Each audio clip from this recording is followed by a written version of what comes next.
Hello বন্ধুরা, কেমন আছেন সবাই? আশা রাখছি আপনারা প্রত্যেকেই যে যেখানেই আছেন ভীষণই ভালো আছেন। আজ আপনাদের সঙ্গে শেয়ার করতে চলে এলাম দারুণ সুস্বাদু একটা রেসিপি। শুধুমাত্র যদি আমি সুস্বাদু বলি তাহলে বোধহয় নেহাতই কম বলা হবে, কারণ এটি সুস্বাদু হওয়ার পাশাপাশি বিভিন্ন পুষ্টিগুণে সমৃদ্ধ। তাই চলুন চলে যাই মূল রেসিপিতে। এই রেসিপিটি তৈরি করার জন্য প্রথমেই কিন্তু নিয়ে নেওয়া হয়েছে বেশ কয়েকটা আমলকি। আর আমলকিগুলোকে খুব ভালোভাবে বেশ কয়েকবার পরিষ্কার জলে ধুয়ে নেওয়া হয়েছে। প্রথমেই একটা পাত্র বসিয়ে দেওয়া হয়েছে ইন্ডাকশনে, তাতে একটু জল গরম করে নিয়ে এতে কিন্তু আমলকিগুলোকেও দিয়ে দেওয়া হচ্ছে। আমলকি সহ জলটাকে বেশ ভালোভাবে গরম করে নিতে হবে, তবে একবারে টকবক করে কিন্তু ফোটানো যাবে না। বেশ গরম হয়ে গেছে আর সুন্দরভাবে আমলকিগুলো কালারটা চেঞ্জ হয়ে গেছে, বোঝাই যাচ্ছে। এবার ইন্ডাকশনটা বন্ধ করে গরম জলটাকে কিন্তু সম্পূর্ণ ফেলে দিতে হবে এবং ঠান্ডা জল দিয়ে ধুয়ে একটু ঠান্ডা করে নিতে হবে সম্পূর্ণ আমলকিগুলোকে। দেখুন, ঠান্ডা জলে বেশ কিছুক্ষণ সময়ের জন্য ভিজিয়ে রাখা হয়েছে যাতে গরম ভাবটা একেবারে চলে যায়। এবার একটা গ্রেটারের সাহায্যে আমলকিগুলোকে ভালোভাবে গ্রেট করে নিতে হবে। এভাবে হালকা সেদ্ধ করে তারপর গ্রেট করে রাখা যে রেসিপিটা আমি আজকে দেখাবো আপনাদের, এভাবে রেখে দিলে কিন্তু বেশ কিছুদিন সময়ের জন্য সংরক্ষণ করে রাখা যায়। তবে কাঁচা আমলকিতে আমরা যদি তৈরি করতে যাই তখন কিন্তু কয়েকদিন সময়ের মধ্যে জিনিসটা নষ্ট হয়ে যায়। দেখুন, গ্রেটারের সাহায্যে কিন্তু সম্পূর্ণ আমলকিগুলোকে গ্রেট করে নেওয়া হয়েছে, বীজগুলো আলাদা করে রাখা হয়েছে।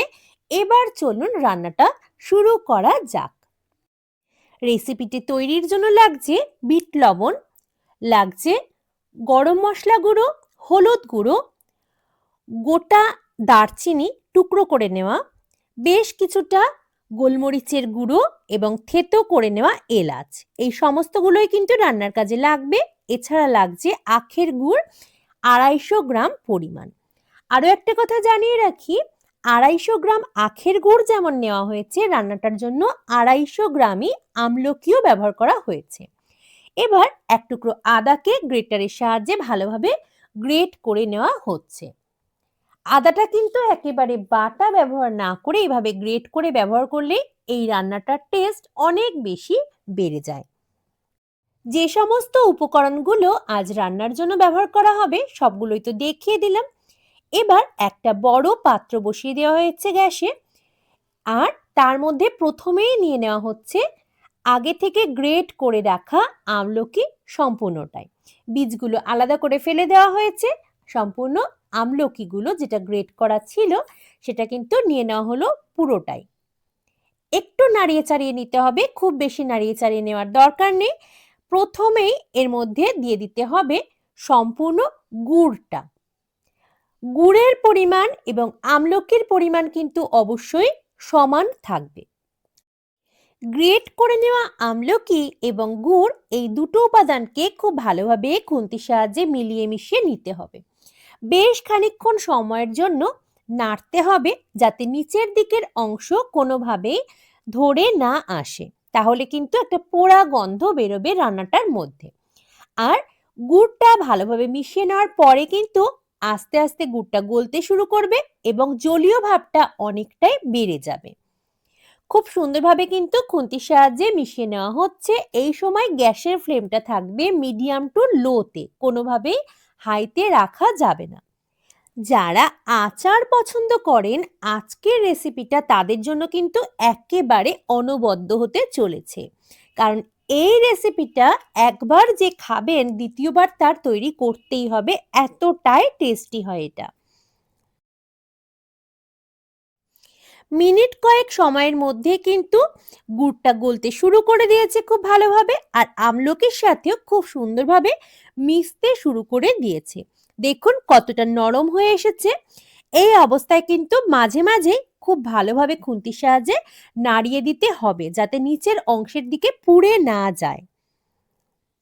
বেশ খানিকক্ষণ সময়ের জন্য গ্রেট করা আমলকি এবং গুড় মিশিয়ে নেওয়া হয়েছে। আর এবার এর মধ্যে দিয়ে দেওয়া হচ্ছে আগে থেকে গ্রেট করে রাখা আদা। এখানে কিন্তু আদাটা এই অবস্থাতেই ব্যবহার করতে হবে, যতক্ষণে গুড়টা ভালোভাবে গলে যাবে এবং আমলকির সঙ্গে মিশে যাবে সেই অবস্থার পর। আর আগে থেকে এই উপকরণগুলো আমি দেখিয়ে দিয়েছিলাম আপনাদের। এখানে রয়েছে বিট লবণ, হলুদ, গোলমরিচের গুঁড়ো, থেতো করা এলাচ, দারুচিনি এবং গরম মশলা গুঁড়ো। এই সমস্ত উপকরণগুলোকেই কিন্তু আবার এর মধ্যে দিয়ে দিতে হবে। আর এরপরেও আবার খুন্তির সাহায্যে খুব ভালোভাবে সমস্ত উপকরণের সাথে মিশিয়ে নিতে হবে। এখনো কিন্তু গুড়টা তরল অবস্থাতেই রয়েছে। খুব ভালোভাবে অল্প আঁচে বেশ কিছুক্ষণের জন্য রান্না করতে হবে, ততক্ষণে সমস্ত উপকরণগুলোই খুব ভালোভাবে মিলেমিশে এক হয়ে যাবে। এই সময়তেও কিন্তু গ্যাসের ফ্লেমটা রয়েছে মিডিয়াম টু লোতে। আর এই অবস্থায় আরও বেশ কিছুক্ষণ সময়ের জন্য রান্না করে নিতে হবে, যতক্ষণ না এই গুড়ের তরল অংশটা একেবারে শুকিয়ে আসে। যখন রান্নাটা হয়ে আসবে আমরা কিন্তু নাড়াতে নাড়াতেই বুঝতে পারবো এটা কিন্তু আঠালো একটা পদার্থের মতো হয়ে যাবে। আর তখন একটু তুলে দেখে নিতে হবে ঠিকঠাক আছে কিনা। এর মধ্যে যদি প্রয়োজন হয় মিষ্টি বা অন্যান্য উপকরণ তখন কিন্তু অ্যাড করে দিতে হবে। যেহেতু দুটোর পরিমাণ আমরা সমান রেখেছি, আমলকি এবং গুড়, আশা করছি এর মধ্যে নতুন করে আর কিছুই দেওয়ার প্রয়োজন হবে না। অনেকটাই কিন্তু শুকিয়ে এসেছে, আরও কিছুটা আমরা শুকিয়ে নেব।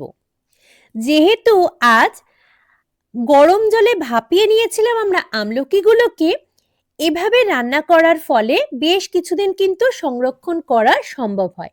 যদিও কাঁচা আমলকি ব্যবহার করলে অনেক সময় দেখা যায় ২-১ দিন পর থেকেই কিন্তু নষ্ট হতে শুরু করে।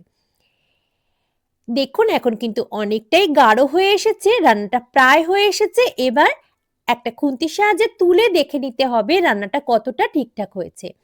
যদি কোনো প্লেটে তুলে নেওয়ার পর দেখা যায় আঠালো যে তরলটা তার পরিবর্তে একটু জলীয় ভাব রয়ে গেছে, তাহলে কিন্তু আরো বেশ কিছুক্ষণ সময়ের জন্য নাড়িয়ে চাড়িয়ে কষিয়ে নিতে হবে বা শুকনো করে নিতে হবে।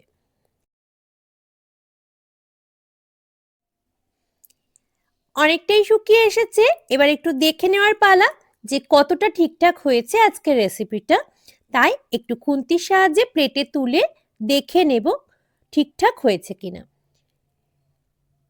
দেখুন এখনো কিন্তু একটু জলীয় ভাব রয়ে গেছে, অর্থাৎ আমাকে আরো খানিকক্ষণ সময়ের জন্য কষিয়ে শুকিয়ে নিতে হবে। দেখুন কত সুন্দর কালার চেঞ্জ হয়ে গেছে আর মিষ্টি একটা সুগন্ধও কিন্তু বেরোতে শুরু করে দিয়েছে। আমার রান্নাটা সম্পূর্ণ হয়ে গেছে। এবার গ্যাসের ফ্লেমটাকে অফ করে দিতে হবে। যতটা দেখতে সুন্দর হয়েছে তার চেয়েও কিন্তু এটা খেতে অনেক বেশি সুন্দর হয়। এবার গ্যাসের ফ্লেমটা অফ করে দেওয়ার পর একটু ঠান্ডা হলে এর মধ্যে দিয়ে দিতে হবে ১ চামচ ভিনিগার। ভিনিগার না থাকলে কিন্তু লেবুর রসও ব্যবহার করা যায়, তবে আজ এখানে ১ চামচ পরিমাণ ভিনিগার ব্যবহার করা হচ্ছে। ভিনিগার দেওয়ার পর আরও একবার খুন্তির সাহায্যে ভালোভাবে মিশিয়ে নিতে হবে এই টক মিষ্টি ম্যাজিকের মধ্যে। রেসিপি কিন্তু সম্পূর্ণ হয়ে গেছে। কেমন লাগলো আজকের রেসিপিটি অবশ্যই জানাবেন কমেন্ট করে।